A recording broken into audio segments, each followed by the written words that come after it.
Guys, আজকে আমার এই ভিডিওটা হয়তো অনেকেই তোমরা দেখছো, তো তাদেরকে আমি বলছি, মানে যা তাদের মধ্যে তো অনেক রোস্টাররাও থাকবে, তো তাদেরকে উদ্দেশ্যে একটা কথা বলছি। দাদা, অন্যরা কে কী করছে না, বা দাদারা বা দিদিরা অন্যরা কে কী করছে, অন্যের পরনিন্দা পরচর্চা করে এই যে তোমরা রোস্টিং ভিডিওগুলো করছো, এগুলো কি ঠিক? নিজে কিছু করো।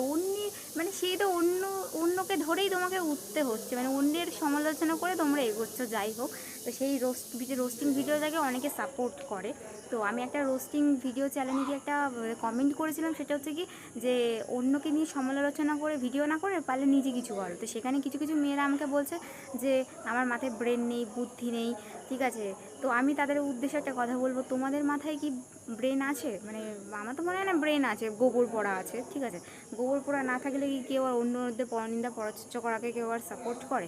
সো আমি একটা কথাই বলবো, যারা রোস্টিং করো আমি অবশ্যই তাদেরকে পছন্দ করি না, একদমই হেট করি। কারণ পরনিন্দা পরচর্চা মানে অন্যের ব্যাপারে সমালোচনা করাটা একদমই, এটা কোনো মানে শিক্ষিত মানুষের পরিচয় না।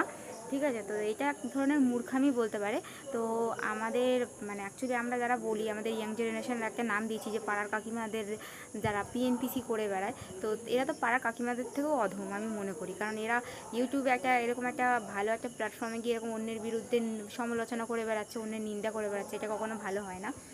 তো আমি একটা কথাই বলবো, দাদা এইসব দাদারা দিদিরা এইসব বন্ধ করে তাদের পারলে নিজেরা কিছু করো। অবশ্যই আই হেট রোস্টার, আমি একদমই রোস্টারদেরকে পছন্দ করি না, কারণ আমিও তাদের মনে করি যে তারা অন্যদের বিরুদ্ধে সমালোচনা করে। রোস্টার, ধ্যাৎ তেরি রোস্টার।